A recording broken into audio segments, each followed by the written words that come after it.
기출의 미래에서 현대시와 고전시가를 여러분과 함께 하게 될 김지혁 선생입니다.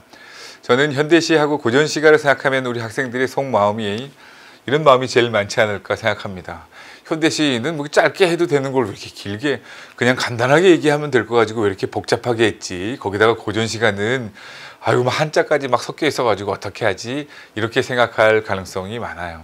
그런데 그렇기 때문에 우리가 바로 기출을 하는 거거든요. 우리가 이제 역사를 배우는 이유는 과거를 보자는 게 아니라 그 과거를 통해서 미래를 보자는 거 아닙니까? 그러니까 우리가 기출 문제를 풀면서 수능 시험에 나올 만한 미래를 진단해 보는 거예요. 그것을 이제 현대시와 고전시가에서 어떻게 할 거냐 그러면 현대시는 사실은 복잡하지만 이게 정서라는 것이 시에서 다루는 정서는 한 6가지 정도밖에 되지 않아요. 시의 분위기는 긍정적인 분위기인지 부정적인 분위기인지 2종류밖에 되지 않습니다. 그것이 변하는 것까지 생각해도 4종류밖에 되지 않지요. 시에서 왜 자꾸 자연물이 나옵니까? 그것은 발상 자체가 인간의 삶을 얘기할 때 자연물을 통해서 인간의 삶으로 옮겨오기 때문에 그래요. 그 등등을 파악하게 되면 시의 내용이 사실은 그렇게 파악하기 쉽지 않다는 것을 기출문제, 좋은 작품을 가지고 여러분과 함께 연습해 보겠다는 겁니다. 고전시가는 현대시랑 비슷하지요. 그런데 거기다 이제 시대적인 분위기 같은 것을 덧붙이면 되는 거지요. 그래서 제가 이 수업을 통해서 여러분에게 강조하고자 하는 것은 뭐 꼭 이렇게까지 얘기하지 않아도 되겠습니다만 여러분이 확실하게 기억하라고 제가 이렇게 붙였습니다. 문제의 근거라는 것이 굉장히 중요해요. 이런 시험 문제가 나왔는데 이번에는 왜 이게 답이었지? 다른 것들은 왜 답이 되지 않지? 하는 것을 근거를 찾는 것을 수업에서 주안점을 두어서 수업을 하도록 하겠습니다. 또 하나는 기출 작품이 이런 게 나왔는데 이런 류의 작품을 읽을 때는 앞으로 어떻게 읽어야 되나를 생각하기 위해서 요즘에 최근에는 다시 이제 작품들을 연계시켜서 공통점이나 차이점을 묻는 문제들이 나오기 시작하거든요. 어려운 문제이기도 하고 그래서 그런 작품을 우리가 슬기롭게 해결하기 위해서 생각 넓히기를 통해서 그 작품 말고 이미 수능시험에 나왔던 그 작품 말고 그것과 연관되는 다른 작품들을 연결해 봄으로써 열이 되게 할 수 있는 방법은 그런 제재상의 특징을 한꺼번에 묶어서 공부하는 거예요. 뭐 유배를 다룬 작품의 공통점이 뭐고 부재한 대상을 다룬 작품들의 공통점이 뭐고 하는 것을 연결시켜서 공부해서 훨씬 우리 공부한 양에 비해서 훨씬 효과가 많이 생기게 하는 수업이 되도록 노력하겠습니다. 저는 이제 올해로 EBS에서 수능 수업을 한 지 23년째가 됩니다. 뭐 그 자체로 세월이 자랑스럽다기보다는 그만큼 우리 학생들이 필요로 한 내용이 무엇인지를 잘 알고 있다는 뜻이기도 합니다. 식당으로 치면 우리 아이가 먹는다는 생각으로 밥을 만들면 좋지 않을까? 그러면 내 아이가 듣는 수업이다 고 생각하고 저는 최선을 다해서 수업하겠습니다. 수업에서 만나 뵙도록 하겠습니다.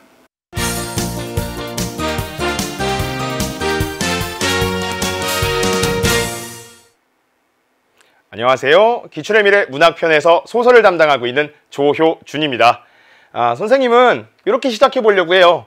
당신은 학습의 플랜 B를 가지고 있나요? 라고 하는 얘기인데요. 사실 뭐 플랜 B보다 더 중요한 건 당연히 플랜 A겠죠. 그죠? 학습의 플랜 A는 선생님이 생각할 때는 자기주도적 학습이라고 생각합니다. 목표를 세우고요. 목표를 끊임없이 실행해 나가면서 꾸준하게 올바른 방법으로 계획을 수정해 나가야 되겠죠. 그죠? 그런데 그것만으로 좀 힘들 때가 있을 거예요. 혼자 해결 안 되는 부분, 어려운 부분, 이해가 안 되는 부분 이런 게 생길 때 선생님이 여러분들의 플랜 B가 되어드리려고 합니다. 플랜 B는 차선책입니다. 그죠? 선생님이 어떻게든 열심히 도와드리려고 노력할 거니까요. 선생님이랑 같이 수업 꾸준하게 잘 들어주시면 좋을 것 같고요. 모르는 내용들은 언제든지 선생님한테 물어보시면 선생님이 늦지 않게 빨리빨리 답장을 달아주도록 할 테니까요. 그렇게 생각해 주시면 좋을 것 같아요. 그 다음에 화면은요. 국어 영역 중에 가장 긴 지문은 소설이다 라고 적어놨습니다.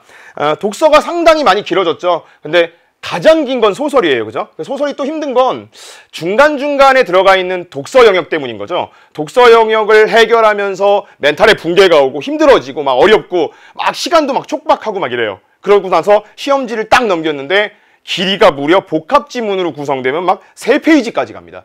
이렇게 긴 소설을 읽으려고 할 때 시간이 도대체 몇 분이지 지금? 내가 지금 어디까지 읽었지? 이게 지금 뭘 물어보는 거지? 갑자기 이 사람은 누구야? 이 사람은 또 누군 거야? 둘은 무슨 관계인 거야? 이렇게 되면 문제에 접근하기 굉장히 힘들어지죠. 그래서 선생님은 이제 이 긴 소설을 어떻게 하면 빨리 읽을 수 있을까가 아니고요. 어떻게 하면 정확하게 읽을 수 있을까? 요 해결책을 좀 제시해 보려고 합니다. 현대소설과 고전소설의 올바른 해결책이라고 적어놨는데요.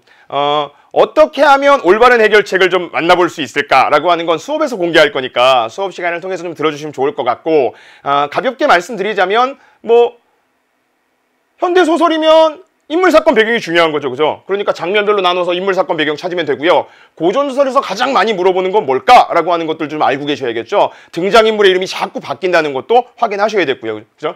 그런 해결책을 제시해 드릴 거니까 그거에 맞춰서 선생님이랑 같이 교재에 나와 있는 소설 영역 완벽하게 학습하고 온전하게 잘 끝내도록 합시다. 선생님이 준비한 코너는 크게 3가지로 정리할 수 있고요. 수업 시간 중간중간마다 너도라고 하는 코너를 통해서 선생님이 중요하게 필수적으로 반드시 알아둬야 할 개념들을 정리해서 싹싹 가슴속 깊이 넣어드릴 거고요. 잘 정리하시면 될 것 같습니다. 듀얼, 따로 또 같이 라고 이름 붙여봤는데요. 요 내용은 이제 우리가 작품을 공부하면서 문제가 좀 부족하다, 아니면 굉장히 중요할 수 있는 문제인데 여기 좀 빠져있다 라고 생각되는 내용들은 싹싹 넣어놓을 거예요. 그런 내용들 좀 보시면 되겠고요. 요 내용은 반드시 읽어봐야 될 것 같은데 근데 여기 빠져있네 라고 하는 부분들도 선생님이 같이 구성해서 정리해 놓을 테니까 그렇게 보시면 될 것 같아요.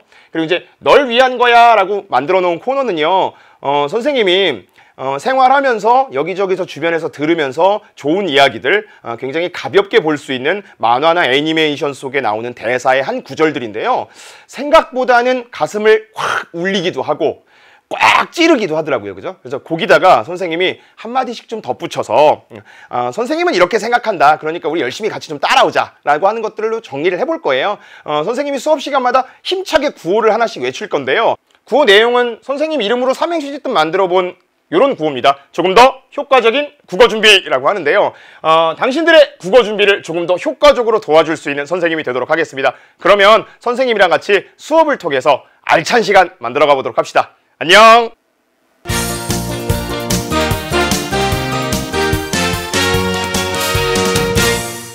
반갑습니다. 여러분과 함께 기출의 미래를 공부할 EBS 장재혁입니다. 지금 이 강의를 함께하고 있는 친구들 어떤 심정일지 선생님은 다 알고 있습니다. 국어 생각만 하면 아마 가슴속에 굉장히 무거운 감정이 드는 친구들이 있을 것 같아요. 자세히 그 감정을 살펴보면 아마 이럴 겁니다. 답답하기도 하고요, 혼란스럽기도 합니다. 도대체 뭐부터 공부해야 될지 모르겠다는 막막함도 여러분 가슴속을 짓누르고 있을 겁니다. 하지만 선생님이 결론부터 이야기하자면요, 기출을 알면 미래가 보입니다. 우리 미래를 알게 되면 답답함도 혼란스러움도 막막함도 조금은 줄어들 수 있지 않을까요?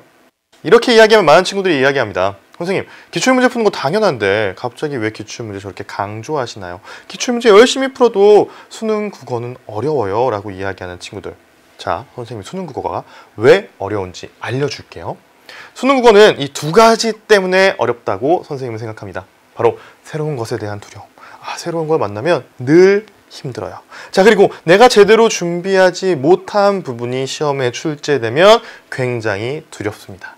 선생님은요, 이번 기출의 미래 문학 강의를 통해서 여러분의 이 두려움을 없애줄 거예요. 자, 그러면 새로운 것에 대한 두려움과 준비 못한 부분에 대한 두려움은 과연 어디서 발생하느냐?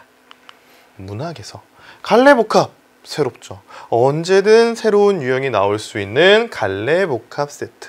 자, 그리고 시나 소설 같은 경우는 열심히 준비합니다. 하지만 상대적으로 수필이나 극 같은 경우는 굉장히 소홀하는 경향이 있어요.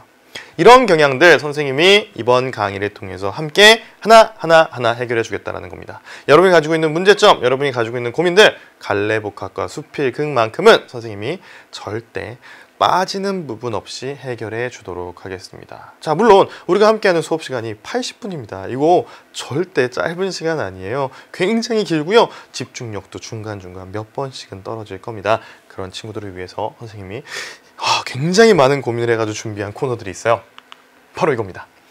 이게 뭐게? 네, 이번 수능에 나올 개념, 모르면 안 되는 개념. 기출문제를 통해서 우리 확실하게 개념 정리를 하고 넘어가자는 겁니다. 이게 수능 특강 혹은 수능 완성, 연기교재를 공부하기 전에 혹은 수학능력 시험을 공부하기 전에 마지막으로 개념을 정리하는 시간이라고 생각했으면 좋겠어요. 자, 그리고 풍문이라 들었소. 풍문으로 들었소가 아니라 풍문이라 들었소. 풍성한 문학이라 들었소.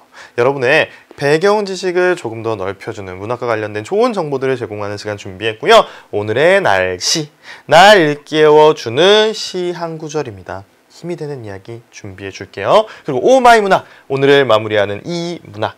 공부했던 작품들 선생님이 정리할 거고요. 그 작품과 관련된 추가 문학 혹은 더 살펴봐야 될 내용까지 준비했습니다. 그것들 다 자료실에 올려놓을 테니까요. 여러분 다운로드 받아가지고 공부하는 과정에서 함께 옆에 놓고 봤으면 좋겠습니다. 국포일러 선생님이 만든 말입니다. 국어 포기하기 아직 이르다라는 뜻이고요. 또 다른 뜻은 국어를 스포일러 해주겠다는 이야기예요.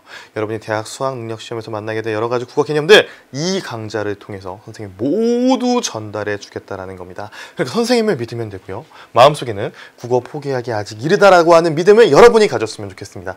이 두 가지 믿음을 바탕으로 우리 완강까지 열심히 달려나갈 거고요. 이 마음 가지고 있는 친구들 1강에서 함께 만나도록 하겠습니다. 안녕!